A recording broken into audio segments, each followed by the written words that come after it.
Hello, everyone, and welcome back to Ethos Online. Again, this is a space where we can be, belong, and become the very best version of ourselves. And so we essentially use the Bible to do just that.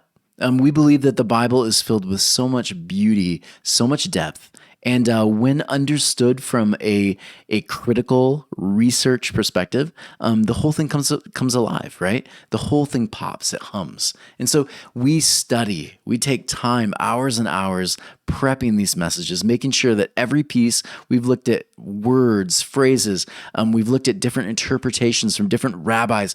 We've looked everywhere to understand these pieces. And usually we do 5 to 8 verses a week, right? And so we are just delving deep. And so we just want to thank you for financially supporting what we do. And we want to continue finding ways to reach more and more people. So please smash that like button, right?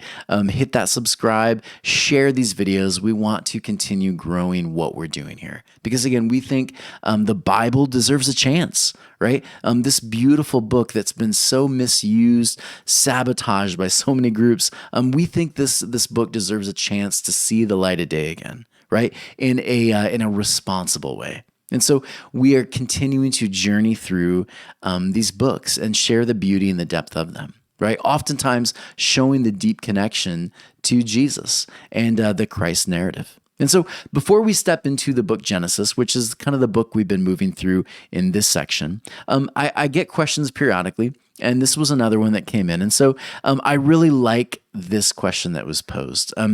I get a lot of questions about Jesus. Often like, what do you believe about Jesus? Who is Jesus? Was he real? Was he not? All these different questions about Jesus. But I really thought this one was a good one. And so not to belabor it too much, but I'll read it and then I'll expand a little bit on it. So here's the question. Do you appreciate Jesus more or less since your deconstruction process? For me, I found this interesting. Many people I've talked to, many agnostics, atheists, many of these different people, for them, as they studied more and more about Jesus, they would find, there were different people historically that could have been Jesus, right? Sometimes people say, well, Jesus was nothing but like an assimilation of a bunch of different messages. They'll go all those different directions. And for them, they'll often say, I just threw it out.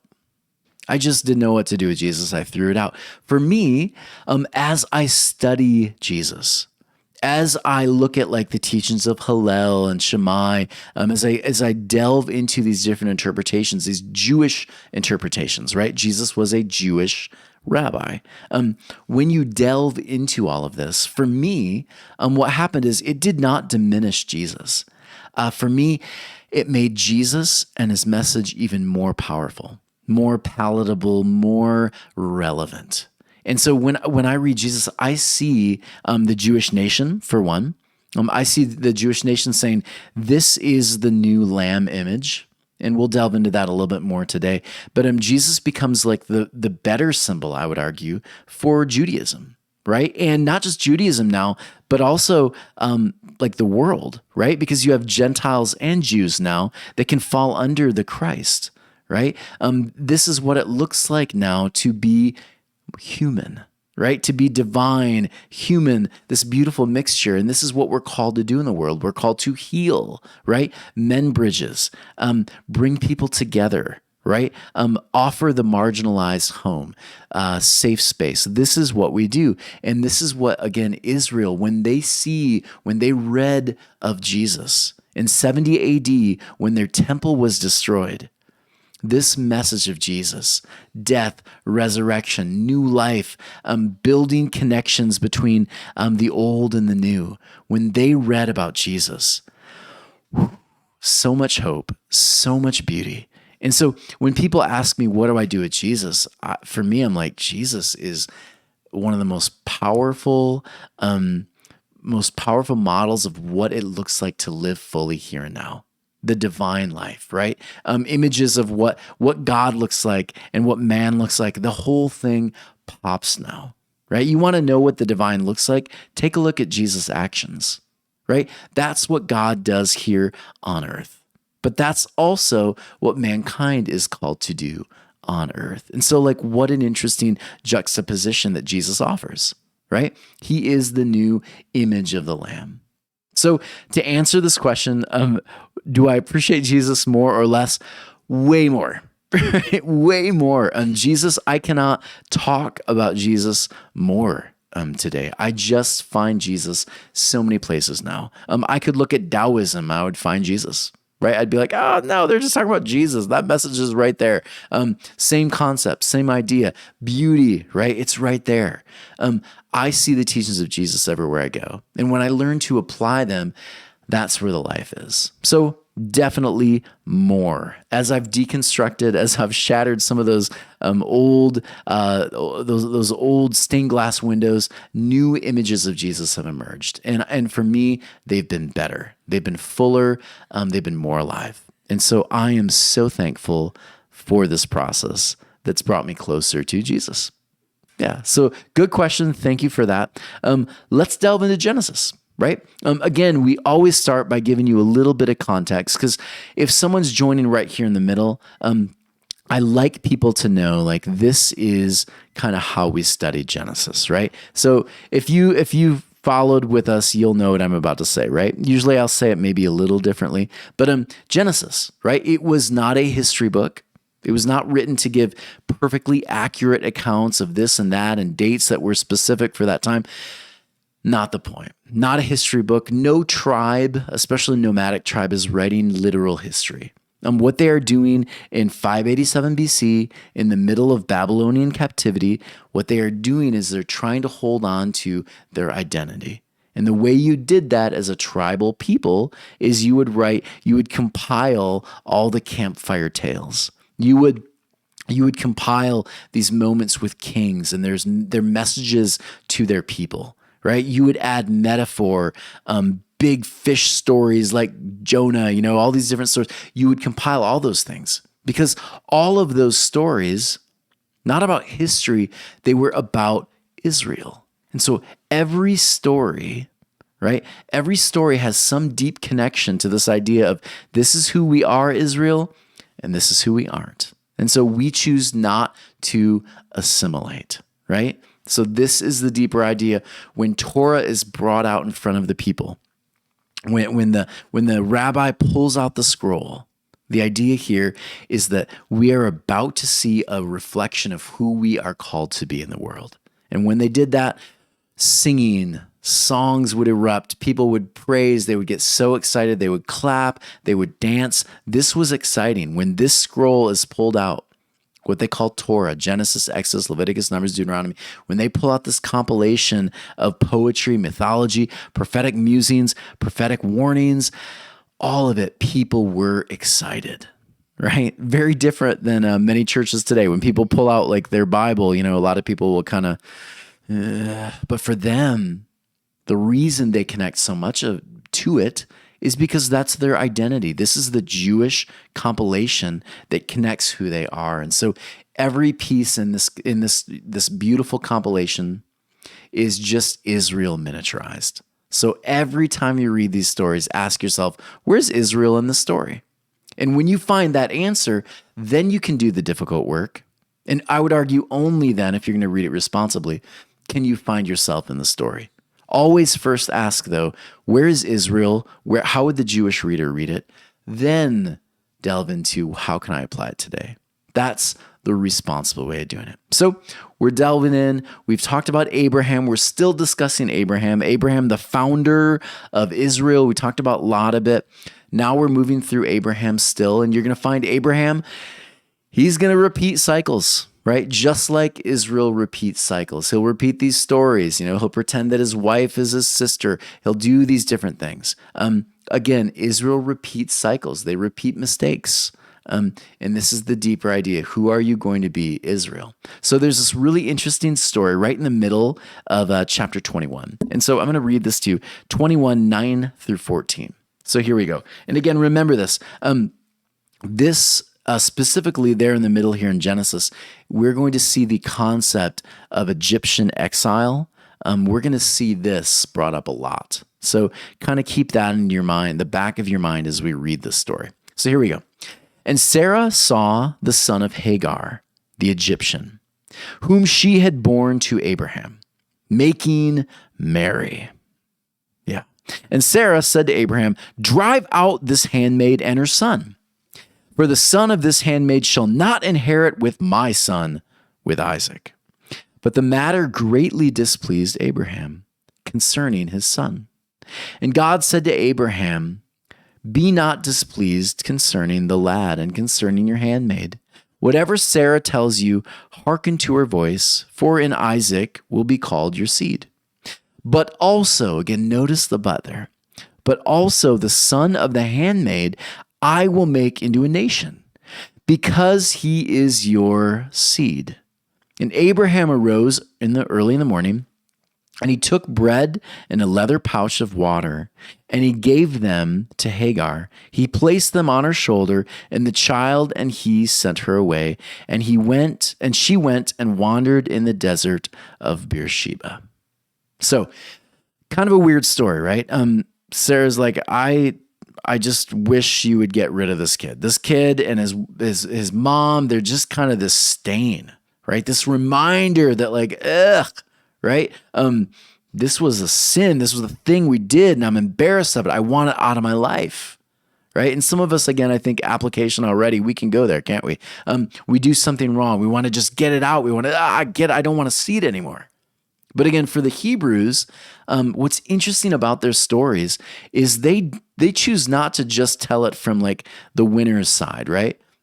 Because they often were the losers. They were the underdogs. And so their stories, they show you the highs, the lows, and the ugly, right?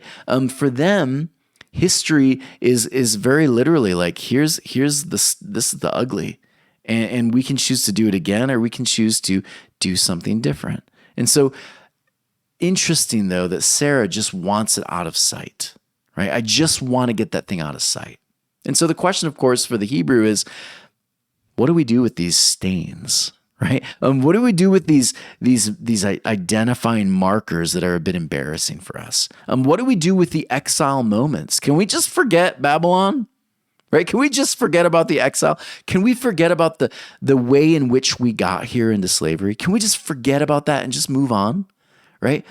And so interesting response for the God of the Israelites. Here's the response. So again, keep that in mind as we move through. So look at this. And Sarah saw the son of Hagar, the Egyptian. So I want you first off to remember every name has an interesting meaning. Right? Usually it was not that they were telling, that the son was born and then they name it Hagar. No, the story is born and they name the son Hagar to fit the story. Do you understand? That's what's going on with most tribal people when they're telling stories. So of course, Hagar is going to mean something connected to our story. It wasn't just that, hey, I was born and my name is priceless, Tony, and somehow I do something that's priceless in my life. We're stretching there, right? So Hagar, connected to our story, which is about to take place here. Hagar, watch this now. The name Hagar means to move quickly. It means to exodus, right? The Hagar means the exodus. And so again, it's all a connection to the story of Egypt, right? We leave captivity, right? So the question again, like deep at the heart of this section is, what do we do when we leave captivity? Question for you. How should Israel view the Egyptians after they leave? Should we hate them? Were all Egyptians evil and bad? Especially all like the working class, the lower class, the slave class. Should we hate them as well? How do we view Egypt, especially if they're our neighbors? What do we do with Egypt? What do we do with the people? What do we do with some of the people who have chosen to follow along with us? Do we get rid of them and say, no, you're Egyptian? What do we do with them? This is the question that the Israelites, the Hebrews, are asking, and this is what they're seeing while they're reading it. And so I find this interesting. Rashi, one of the great rabbis, interpreters of Torah, he says this about Hagar. Hagar was the reminder of the past, a past we as children of Yahweh often attempt to cast out, to forget. but Hagar must be remembered in order that we do not go back in captivity. Right? When I first read that, I thought, oh, this story, I've read this 100 times and I've never seen it for this. But when you see it, you can't unsee it. It's beautiful. Hagar is a reminder we shouldn't destroy our history, right? We actually need to do the opposite. We need to remember it so that in the remembering we don't repeat it. People have asked me over and over again, Tony, don't you think we need to be destroying these statues? Why haven't you aligned yourself fully with some of the destruction of these statues? Right? I look at like Thomas Jefferson. Yes, he owned slaves. Abraham Lincoln. He should have done it sooner. You know, you look at these different statues and many different places. They're just tearing them down. Different ways of teaching history. Right? Some sections are just completely omitted. And for me, I look at this and I think that's the other extreme. Right? Sometimes one side glosses it over, the other side just completely removes it, erases it. But I would argue for the Hebrews, they had a much healthier way of doing it. They told the stories, but they told the stories so that they might learn from their past. And so when they told the story, there was a reminder that, look, we don't want to go back to slavery, right? We don't want to go back to these dark moments in our human story. We don't want to go back there. But the only way that we can essentially learn from our past is by telling the stories so we don't repeat them again. And so Israel, what you're noticing is Israel finds a way to retell their story over and over again in just different ways, right? And so this is one more of those ways. We need to tell our stories lest we repeat them. Interesting, right? Yeah, Hagar, just one word, so much depth. Look at this now.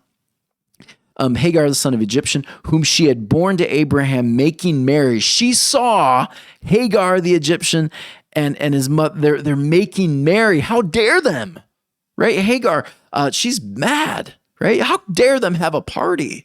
That's often how we interpret this. But here's the thing. We know this, right? This phrase, making merry, it actually, in the Hebrew, it means something different.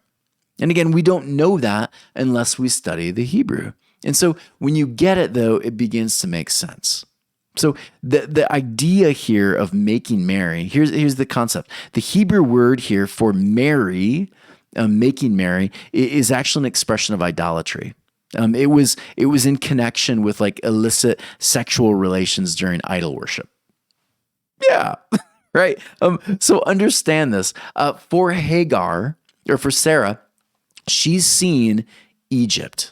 Right? She's seen a group of people who are still practicing in some things she doesn't agree with. And so she's like, I just want them out, right? These people don't fit. They don't belong. Drive them out, right? She's watching her son play with the son of Egypt, right? Drive out this handmaid and her son, for the son of this handmaid shall not inherit with my son, with Isaac. Think about what she just says there, right? In this verse I just read. She's saying, Egyptians should not be blessed, right? We just left those people. God should smite them, right? They should be cursed. They should never experience life again. Interesting, right? They should be a cursed people. We've seen what they're doing. Look at God. They're doing these terrible idolatry and they're doing terrible things there in Egypt. They're not a people who believe in one God, but they have many, and we just don't agree with that culture. So God cursed them. This is what's going on. And so what should God do? All right, we talked about this. What should God's response be? Watch this. Because again, I find it so interesting. It's found in Abraham's response and then God's response. So watch this here. Read this with me. Verse 11. But the matter greatly displeased Abraham concerning his son. Notice that. The reference there is toward his son. Yeah, you caught it. His other son, right? The cursed son. He's displeased to see his wife casting out the other. And notice God's response here. I find it so beautiful, almost surprising, right? In this little section. And God said to Abraham, be not displeased concerning the lad and concerning your handmaid. Whatever Sarah tells you, hearken to her voice, for in Isaac will be called your seed. So, yes, Abraham understood, right? Our son, this Jewish son, he's going to inherit the world, right? He's going to inherit blessings, positive things, but also know God has other kids, right? God has other children. Other children of the world will be blessed too. And so notice this, but also the son of the handmaid I will make into a nation because he is your seed too, right? Think about, again, the audience here. God says, I'm not just going to bless you, Israel, but I'm also going to bless Egypt. Bless my enemies, right? The people who kept us captive, bless the Babylonians, bless some of those people there. I know some of them were nice, but they're Babylonian. I know some of them have followed us in our tribe because they found some connection there, but they're still not Jewish. They're still not Israel. How can you bless them, God? They're our enemies still. They're not us, they're the other. But God says, no. Still my kid, right? Still I will pour my blessings on you. When I read this, I immediately, like we talked about in the beginning, I begin to think about another voice later on that begins saying the same thing. What shocks me about this voice is, though, this voice was there the whole time. In Torah, you'll find this voice, but the voice I'm referring to is in Matthew 5:43 through 45. The voice says this, you've heard that it was said, love your neighbor and hate your enemy. Because this was the typical way of viewing it, right? You can love your neighbor, and the phrase neighbor here meant like just another Jewish person. You can love those that look like you, who believe like you. That's easy. And then you can hate your enemy. Yeah. But Jesus says, no. We have to go deeper. For us as a nation to evolve into something bigger, we have to go bigger. Right? We have to go deeper. He says, but I tell you, love your enemies and pray for those who persecute you, that you may be sons of your Father in heaven. He causes his sun to rise on the evil and the good, and sends rain on the righteous and the unrighteous. Notice this. You find blessings no matter where you are, because the blessings fall on everyone. Sometimes we choose not to accept them. Right? Sometimes we gain these blessings and we push them off. But those blessings can fall on everyone. That's why we can look out and be like, that guy's a total wreck. That guy abuses people, hurts people, but he's still doing well in the world. Why, God? And God's like, I pour my blessings on all my kids. What they do with their blessings, what they do with the things they have, the talents they have, that's on them. But I give generously. That's the beautiful idea that these Israelite people were beginning to understand about the world, right? About the divine, about the universe. It's a really beautiful idea. And it's not a new one, though. Jesus is not coming up with something new here. You'll find this all over in the Old Testament. Here's just two examples. Exodus 23, 4 through 5. If you meet your enemy's ox or his donkey going astray, you shall surely bring it back to him again. If you see the donkey of one who hates you lying under its burden, and you would refrain from helping it, you shall surely help him with it. So again, notice this. The Israelites, they understood the people who hate you the most, the people who are holding you captive, we still have to find ways to love those people. We still have to find ways to bring them life too, because it's what the divine does. It's the divine thing to do, because Israel again understood you are called to be a light in the world, a reflection of what the divine, what life looks like. You're called to do that. Beautiful verse there, right? Another one, Leviticus 19:18. You shall not take vengeance, nor bear any grudge against the children of your people, but you shall love your neighbor as yourself. I am the Lord. So notice this again. Don't hold grudges, right, against anyone, right? We are called to love one another. Now, again, I go back to Jesus, right? This moment on the cross, I think again, we as a Christian nation, because of Augustine and because of original sin and these ideas of atonement, all of it, we've ruined the cross. It's become this moment of guilt and shame and fear. It's sad to me because the cross, the beautiful idea of the cross here, connects really well with what we've been talking about this whole time. Right? The cross, what most people miss is that before the person of Jesus, before the New Testament enters, before 70 AD, when their temple is destroyed again by the Romans and the Jesus message begins to be shared, right? Before this, they were sacrificing animals. And again, not to say, God, forgive us, blah, blah, blah. The deeper picture of that was that they saw themselves in the sacrifice. They were the suffering servant. Right? They understood Israel oftentimes is the slain lamb, right? And it's painful. How do we respond? How do we put all of our anger, frustration on this thing?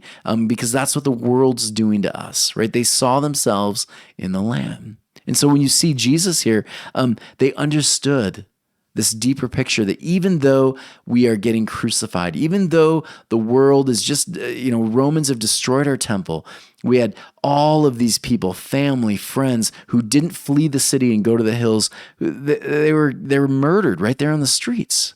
But even though this happens, the Jesus message on the cross is there will be new life again. Resurrection, new life is just around the corner for our people.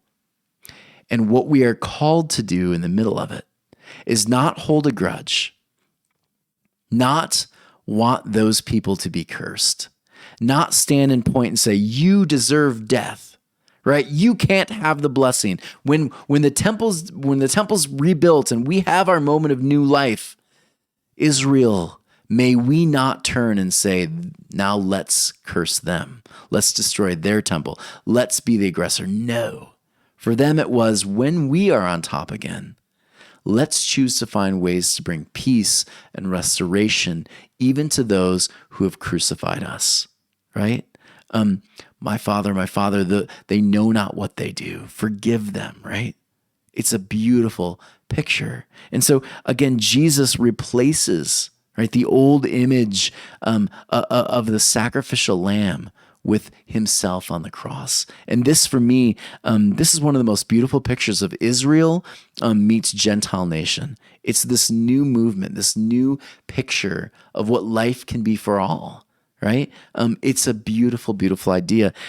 So again, enemies coming together, right? Whether you're a Jew, Gentile, right? Roman or Greek, Democrat or Republican, right? Whatever you are, Jesus, the Jesus way, the Jesus message, it blesses even our enemies. It causes us to become friends with even those we have nothing, it feels like, in common with. We can still find ways to bless the other. And this is what I love about the way that this ends in 14. And Abraham arose early in the morning. He took bread, again, all these connections to the Exodus, right? Early in the morning, they rise, they take with them bread and water. It's all there, all reminders of the Exodus. In the leather pouch, and gave them to Hagar. He placed them on her shoulder and the child, and he sent her away. She went and wandered in the desert. Again, wandering the desert, just like the Israelite story, right? So they're seeing themselves in their enemies, right? How beautiful is this? And they wander the desert of Beersheba. Now that could sound kind of ominous, right? Beersheba, what's that all about? Even the word Beersheba here, understand this means a place, a cistern of water, right? So a place where they could find life, build community. God has not forgotten you, even our enemies, right? How much more will he remember you, Israel? In the middle of the brokenness, the chaos, the captivity, he's going to remember our enemies in such a powerful way. He will remember you, right? We bless our enemies. That is the Christ path, right? Blessing even our enemies, rejoicing in it too. Finding a way to say we celebrate even when our enemies find connection, positive blessings. We find ways to rejoice even then, because we know our time is coming too. right? Whether it's before or after, we know our time of blessing comes too. And so we find ways to celebrate. We find ways to bless even our enemies. Beautiful, right? Just from a couple of verses. So how do we take it home? I thought about this for a little while. How do we celebrate other people's blessings? Because I don't know if you're like me. Sometimes I might have the temptation to feel a little bit begrudging when I see other people doing really well. And so I'm learning to practice some things, some very biblical, Christ-like things. One of them is I'm learning to have gratitude for what I have. Because here's the thing, we're all unique, right? It's natural to feel jealous when someone else is like being celebrated or has accomplished something. But here's the thing, they worked hard for it. If you stop and think about it, we all learned in different speeds. We all have different stories. We all have different journeys. When I can just stop and say, I'm grateful for where I am right now. They are on their own journey. I'm on mine. And maybe my time for that thing is not yet. Or maybe I've already experienced that and I can say, hey, I was grateful when that happened. I should be grateful for them too, right? Learn to be grateful. Remember, we're all on our own special journeys. It's just life. No life is exactly the same. No journey, no path is exactly the same.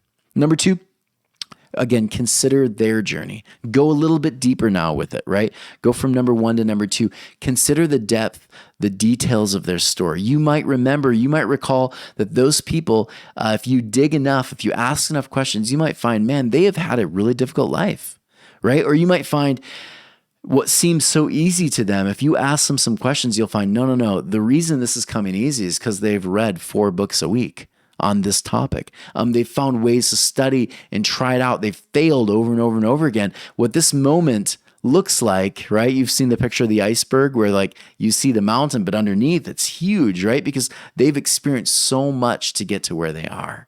And so consider their journey. And when you do, you'll find yourself celebrating with them because you can't help it. You know their story. Number 3, make it heartfelt. I think sometimes some of us we'll just give like a response when people have positive things happening, just like, oh yeah, that's great. And you're kind of in your mind, you're like cursing them. One piece of advice someone gave me was make sure when you congratulate someone, you step into the celebration. And if you can't fully step into the celebration, maybe go back to steps 1 and 2 until you really feel you're prepared to do it. Because again, the story of the prodigal son, that eldest son, hell for him was choosing not to be a part of the party, right? So don't live in this place of hell, this place of just constant jealousy, hatred, all of that. It's just going to bring you more pain. Choose to step into the party. Celebrate fully with them. Number 4, practice at home. Take time to practice with people you love, right? The friends you have. Take time to really celebrate them too. And when you do that enough, it becomes very easy to even celebrate the people you kind of get annoyed with, the people you might call an enemy. If you've practiced celebrating people's successes, it can become something natural. And then lastly, seek out ways to compliment people. This is something I'm learning right now. I am learning to find ways to really lift people up, to talk positive about people, any chance I get. And I do this even when they're not around, especially when they're not around. I want people to hear positive things because the more you say positively about other people, it kind of spreads. Other people begin doing the same thing. So make this a habit. And I would argue when you do that, when it comes to your enemies, you might even find yourself, rather than delving into the water cooler conversation about how much all of you hate someone, you might be the one person that says, yeah, but you know what? I actually had a really good experience with them. You might find yourself saying something like that. And what a powerful shift that will have in the conversation. Everyone, thank you so much for being a part of this today. This was a lot of fun. Please consider going to ethos-church.org/donate. This is a tax-deductible donation. We want to continue moving through these chapters, through these verses, through these books, because again, we think there's so much beauty and depth there. So please consider giving those donations, helping us continue growing this. I think we're going to hit a point pretty soon where people really begin picking up on this. I know they're picking up through Facebook, Instagram, all those different places. YouTube, we're just going a little slower. We will get there though. But please consider continuing to donate there. You got to get that tax deduction, right? Why not do it with us? Ethos Living Rooms, please consider joining us monthly where we have these conversations in depth, discussions live, super fun. And as always, hit that subscribe button. Hit that subscribe button. Share these videos, everyone. We love you. Thank you for joining us today. We are going to continue delving into this chapter and finish it very soon. So thank you, everyone. Have a great week. We'll talk to you next week.